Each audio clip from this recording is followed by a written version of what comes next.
আমাদের দেশে বাড়াবাড়ি আছে না নাই? সারাসারিও আছে না নাই? একদল বাড়াবাড়ি করতে করতে নবীর আল্লাহর সাথে মিলায় ফেলে, আরেক দল নবীদের ভুল খুঁজে। আমি দলগুলোর নাম কমো না, ইশারায় বুঝে নেবেন। একদল নবীরা কি করে? আল্লাহর সাথে বাড়াবাড়ি করে মিলায় ফেলে। বুঝেন না মনে হয়? আল্লাহর দন রাসূলরে দিয়া আল্লাহ গেছে গায়েব হইয়া। আল্লাহর দন যদি আল্লাহ রাসূলরে দিয়া গায়েব হয়ে যায়, তাহলে এখন তো রাসূলই আল্লাহ। ঠিক। আবার রাসূলের দন খাজায় পায়া শুয়ে আছে, তার মানে আল্লাহ রাসূল, রাসূলি আল্লাহ। আল্লাহ রাসূল, রাসূলি আবার রাসূলি খাজা, খাজাই রাসূল। কথার মর্মার্থ তো তাই। তার মানে এরা কি করলো? রাসূলকে সম্মান দেখাইতে গিয়ে অতিরিক্ত বাড়াবাড়ি কইরা কোথায় নিল? আল্লাহর সাথে মিলায় ফেলল। বাড়াবাড়ি করা যাবে? আরেক দলের সারাসারি কি? আরেক দল কয় কালিমার মধ্যে লা ইলাহা ইল্লাল্লাহ মুহাম্মাদুর রাসূলুল্লাহ বলা যাবে না। নাউযুবিল্লাহ। কয় কেন?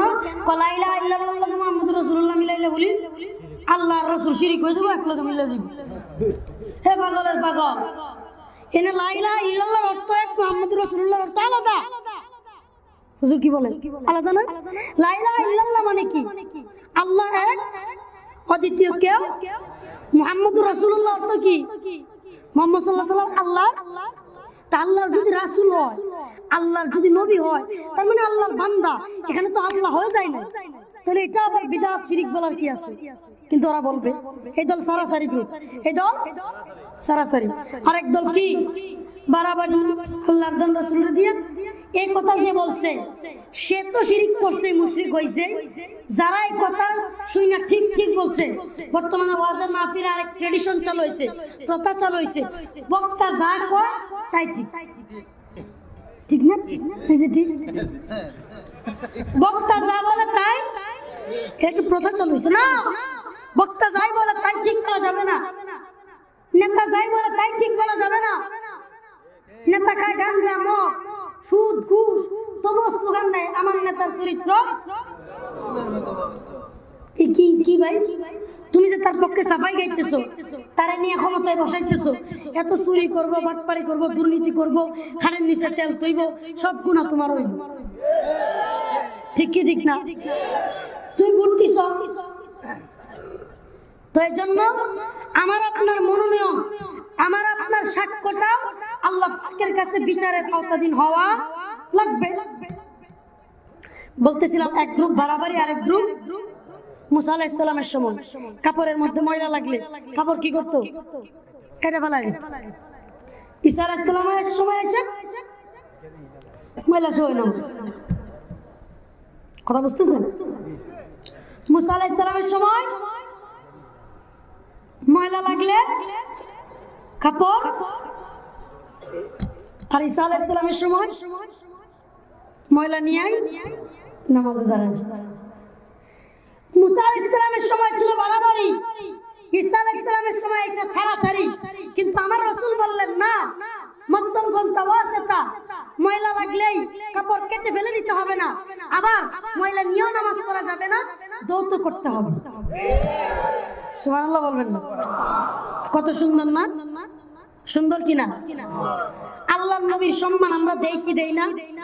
তার মানে কি আল্লাহর রাসূলরে আল্লাহ বানায় ফেলতেইব? এটা কি সম্মান? এমপি সাহেবের চেয়ারে চেয়ারম্যান সাহেবের বয়া দিলে কি সম্মান বেড়ে যাবে চেয়ারম্যানের? এটা কি ঠিক হইব? এক একজনের এক এক চেয়ার, ঠিক কি ঠিক না?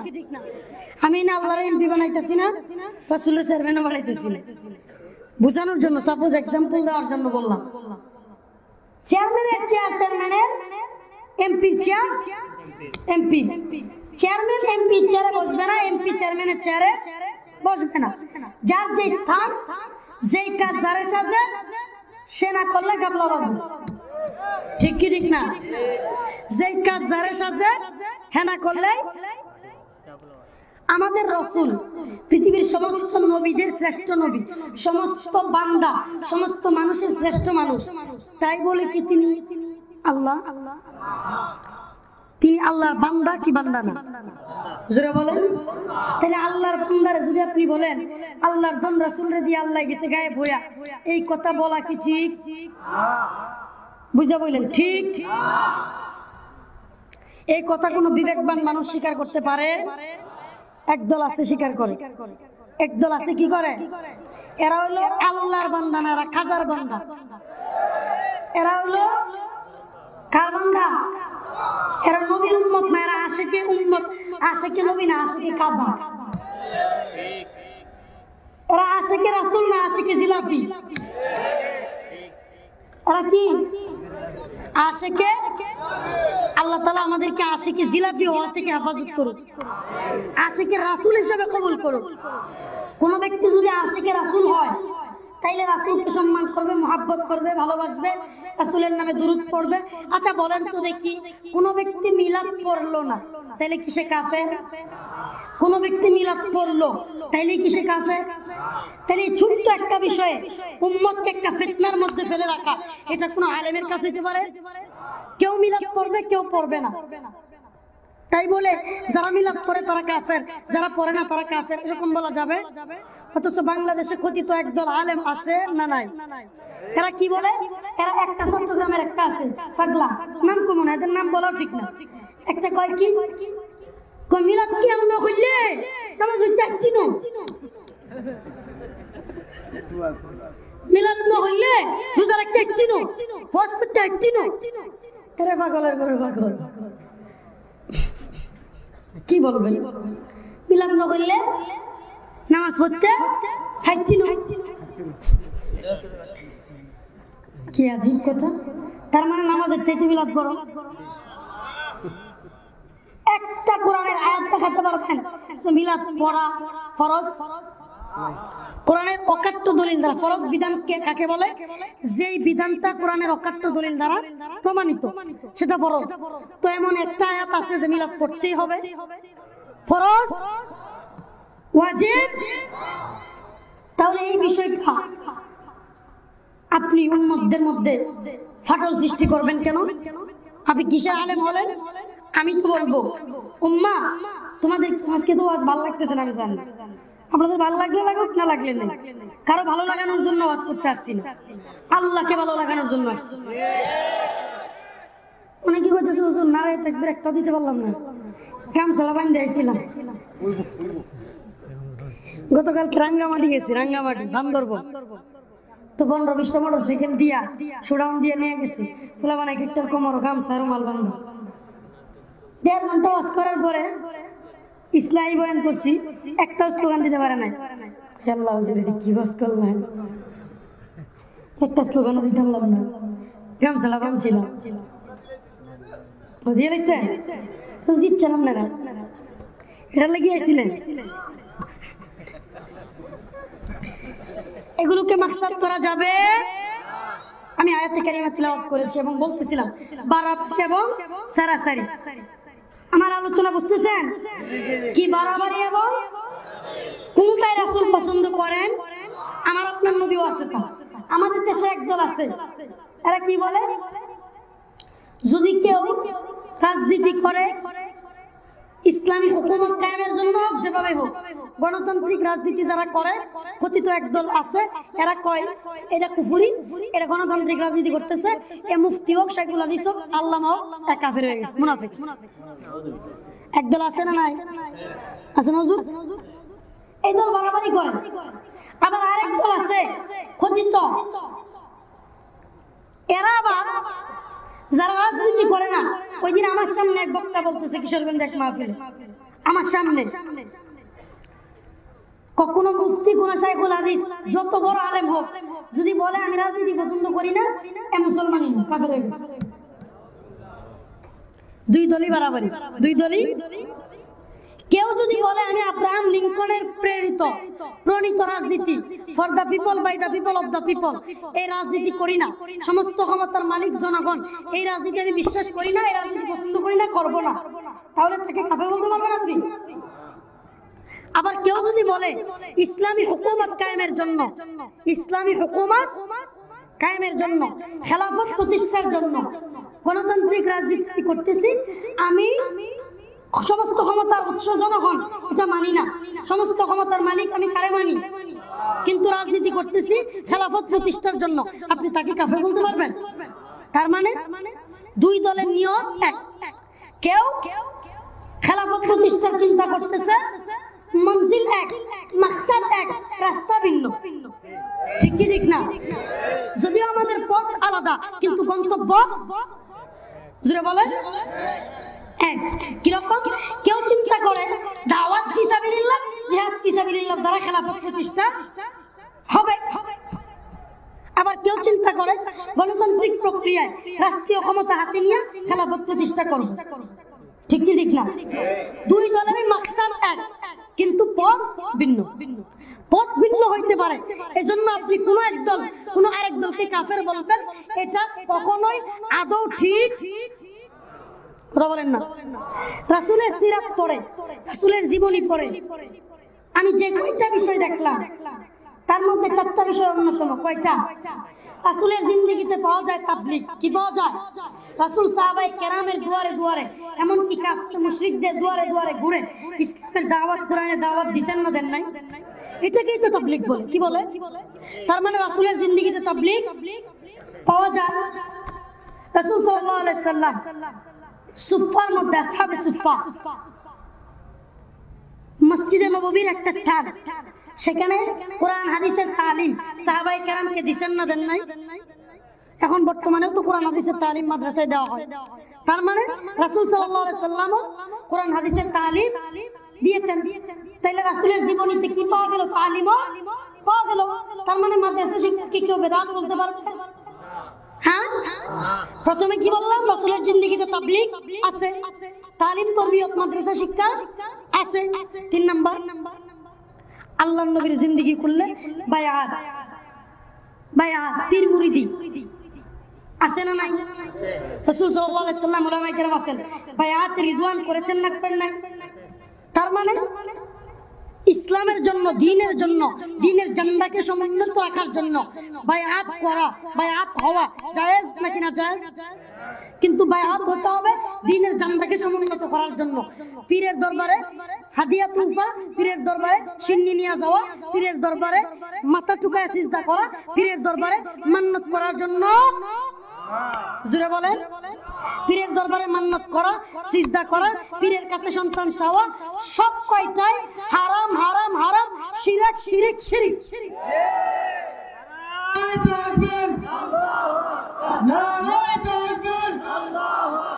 ইসলামের শত্রুরা, ইসলামের শত্রুরা মাদানী হুজুর এগিয়েছিলেন আল্লাহর আপনার সাথে।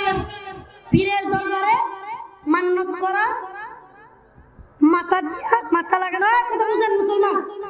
কয়েকটা মেসেজ দিতেছি, এত লম্বা চূড়া আলোচনার দরকার নাই। পীরের দরবারে মান্নত করা, কি করা? কোন একটা ব্যক্তি যদি আলেম আমার সামনে দাঁড়াইতে পারে, আর কেউ লাগবে না।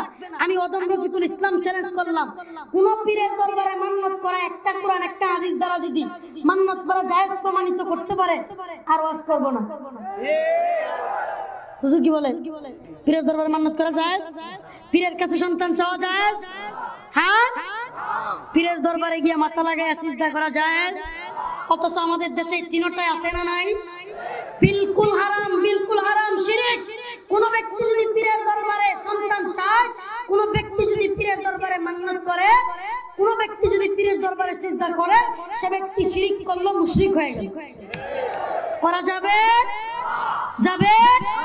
যারা করো ফিরে আসো, ফিরে আসো, কামব্যাক করো, ওয়েলকাম, তোমাকে মোস্ট ওয়েলকাম জানাবো, স্বাগতম জানাবো, তুমিও আমার ভাই। এগুলো করা যাবে? প্রিয় হাজিরিন, বাড়াবাড়ি ছাড়াছাড়ি কোনটাই আল্লাহ রাসূল পছন্দ করতেন না। উদাহরণ কয়েকটা দিয়েছি। মুসা আলাইহিস সালামের যুগে উনার শরীয়ত ছিল, উনার নিয়ম ছিল, উসুল ছিল, ময়লা লাগলে কাপড় কাইটা ফেলা দিতেন। ঈসা আলাইহিস সালাম উনার শরীয়তে ছিল ময়লা সহ নামাজ পড়তেন, কিন্তু আমার নবী ময়লা সহ নামাজ পড়ার নিষেধ করেছেন, ময়লা থাকলে কাইটা ফেলতে হবে সেটাও নিষেধ করেছেন, বলেছেন কাপড় ধুতে করো। সুবহানাল্লাহ। কেউ যদি ইসলামিক রাজনীতি করে, খেলাফত আন্দোলন, খেলাফত মজলিস, জমিয়তে উলামায়ে ইসলাম, চরমুনাই বা যে ইসলামিক রাজনীতি করে, ইসলামিক দল করে, সে ব্যক্তি রাজনীতি করার যদি উদ্দেশ্য থাকে যে সমস্ত ক্ষমতার মালিক জনগণ না, আমি বাংলাদেশে খেলাফত প্রতিষ্ঠার জন্য হুজরাতান, আবার এটাকে উদ্দেশ্য বানানো যাবে না, এটা হুজরাতান, অন্য কোনো পথ পাইতেছি না, এজন্য এই পথ অবলম্বন করলাম। এই রকম যদি কেউ রাজনীতি করে তাইলে তাকে কুফর বলা যাবে। আবার যদি কেউ যে গণতন্ত্রের রাজনীতি এটা আব্রাহাম লিঙ্কনের আব্রাহাম লিঙ্কন এটার প্রণেতা, তো এই লিঙ্কনের রাজনীতি করতে গেলে for the people by the people of the people mind, সমস্ত ক্ষমতার মালিক জনগণ, এটা মাইনে নির্বাচন করতে হবে। কেন? এটার প্রমাণ 2018-তে পাওয়া গেছে। ইসলামী আন্দোলন, চরমুনাইয়ের দলের নাম কি? কিন্তু ইসলামী আন্দোলনের আগের নাম আরেকটু বেশি ছিল। কি নাম ছিল? হ্যাঁ, ইসলামী শাসনতন্ত্র আন্দোলন। শাসনতন্ত্র গেল কই? 2018 নির্বাচনে শাসনতন্ত্র হারায় গেছে। কেন হারাইলো? গঠনতন্ত্র অনুযায়ী আব্রাহাম লিঙ্কন যেই রাজনীতি দিয়ে গেছে রূপরেখা, এই রূপরেখাতে ইসলামী শাসনতন্ত্র বলতে কিছু নাই। এজন্য তারা শাসনতন্ত্র কি করছে? কেটে দিছে। তার মানে আমরা এই রাজনীতি করলে তাদের কথা মানতে বাধ্য। এজন্য যদি কেউ বলে আমি রাজনীতি করব না, রাজনীতি অপছন্দ করি, তাহলে তারাও আপনি কাফের বলতে পারবেন না। বাড়াবাড়ি করা যাবে? তো বলতেছিলাম রাসূলের জিন্দেগিতে 4টা জিনিস পাওয়া যায়। কয়টা? 1 নম্বরে কি বলছিলাম? তাবলীগ। কি? 2 নম্বরে তালিম তরবিয়ত, মাদ্রাসা শিক্ষা। 3 নম্বরে বলছিলাম বায়াত। কি বললাম? বায়াত। তিনটাই উলামায়ে কেরামের সামনে কোরআন হাদিস থেকে রাসূলের জীবনী থেকে সাবিত করেছি না করি নাই? 4 নাম্বার ইলায়ে কালিমাতুল্লাহ, ইলায়ে কালিমাতুল্লাহ, দ্বীনের আওয়াজকে বুলন্দ করা, খেলাফত প্রতিষ্ঠা করা, ইসলামী হুকুমত কায়েম করা। এটার ধাপ 2টা, এটার আলোচনা এতক্ষণ করলাম। এটার ধাপ 2টা, এটা সিস্টেম 2টা, কেউ বলে 3টা। একটা হলো দাওয়াত ফি সাবিলিল্লাহ, সবাইকে দাওয়াত দাও। শেখ হাসিনার দাওয়াত দাও। আল্লাহর নবীর যুগে সেই রোম পারস্যের প্রেসিডেন্টদেরকে দাওয়াত দেওয়া হয় নাই? হিরাক্লিয়াসকে দাওয়াত দেওয়া হয় নাই? তো দাওয়াত দিয়ে দিয়ে যদি পরিবর্তন হয়ে যায়, শেখ হাসিনাকে দাওয়াত দাও, শেখ হাসিনা যদি খেলাফত বুঝা ফেলে তাহলে হয়তো এই দেশ চেঞ্জ হয়ে যেতে পারে। আরে বাবা, আল্লাহ তাআলা পরিবর্তন দিলে পারে কি পারে না? খালেদা জিয়াকে দাওয়াত দাও, খালেদা জিয়ার গণতান্ত্রিক সিস্টেম অপছন্দ হইয়া খেলাফত সিস্টেম কায়েম হয়ে যেতে পারে, বুঝাইসে যেতে পারে। এটা হলো দাওয়াত ফি সাবিলিল্লাহ, এটা একটা পন্থা। 2 জিহাদ ফি সাবিলিল্লাহ, জিহাদ ফি সাবিলিল্লাহ, এটা একটা মাধ্যম হতে পারে। বাধা হবে যেখানে, লড়াই হবে, এটা একটা পন্থা। যেখানে খেলাফত প্রতিষ্ঠার বাধা আসবে সেখানেই লড়াই হবে। রাজি আছেন? 3 নাম্বার কোনটা? ও 3টা বলেই ফেলছি। একটা হলো দাওয়াত ফি সাবিলিল্লাহ না, 3 নাম্বারটা হলো গণতান্ত্রিক প্রক্রিয়া। যেহেতু গোটা পৃথিবীতে বর্তমান পৃথিবীর বেশিরভাগ রাষ্ট্র গণতান্ত্রিক সিস্টেম মানে গণতান্ত্রিক প্রক্রিয়া নির্বাচন করে ক্ষমতা পায়া তারপরে খেলাফত প্রতিষ্ঠা করা। 3টাই হতে পারে, পারে কি পারে না? ও মুসলমান, 3টার যে কোনোটা কেউ যদি করে একজন আরেকজনকে গালি দেওয়া ঠিক না। এমনকি কেউ যদি তাবলীগ করে তাকে তাবলীগ করতে দাও, কেউ যদি পীর মুরিদি করে তাকে পীর মুরিদি করতে দাও, যদি শিরিক না করে, যদি শিরিক না করে তাকে পীর মুরিদি করতে দাও। কেউ যদি মাদ্রাসায় পড়ায় তাকে মাদ্রাসায় পড়াইতে দাও। কেউ যদি ইলায়ে কালিমাতুল্লাহর জন্য ময়দানে আল্লাহর নবীর পক্ষে সাত রাসূলদের বিরুদ্ধে তরবারি নিয়ে ময়দানে অবতরণ হয়, আল্লাহর নবীর পক্ষে নিজের জীবন দিতে প্রস্তুত হয়, মার খাওয়াও সুন্নাত, দেওয়াও সুন্নাত, মার দেওয়ার জন্য যদি ময়দানে কেউ আল্লাহর নবীর দ্বীনকে বুলন্দ করার জন্য তরবারি নিয়ে অবতরণ হয়, তাকেও তোমরা গালি দিতে পারবে না।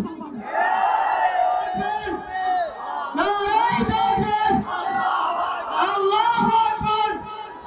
ইসলামের শত্রুরা হুঁশিয়ার সাবধান, ইসলামের শত্রুরা মাদ্রাসার পক্ষ থেকে লাল গোলাপ শুভেচ্ছা। আমি এই জন্য বলতে চাইছিলাম, শুনেন, লাল গোলাপ শুভেচ্ছা।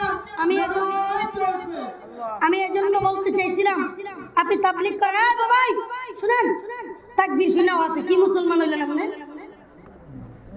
আমি এজন্য বলতে চাইছিলাম, কেউ যদি মাদ্রাসা শিখায়, মাদ্রাসায় পড়া, তাবলীগ করনেওয়ালা কেউ যদি আলেমদেরকে গালি দেয়, তাইলে বুঝবেন এ তাবলীগের তো বুঝে না। এ তাবলীগের কেন বুঝে না? তাবলীগের প্রতিষ্ঠাতার নাম কি? কথা বলেন না কেন? ইলিয়াস কোনটা? মাওলানা ইলিয়াস বলবেন। মাওলানা ইলিয়াস রহমাতুল্লাহি আলাইহি তিনি আলেম ছিলেন না? ছিলেন না। তাহলে তুমি তো তাবলীগ করো, আলেম দেখতে পারো না, তাহলে তাবলীগ যে ব্যক্তি আবিষ্কার করলো সেই ব্যক্তি তো তোমার কথা অনুযায়ী তোমার কথার বিরুদ্ধে। তার মানে তুমি তাবলীগের তো বুঝো।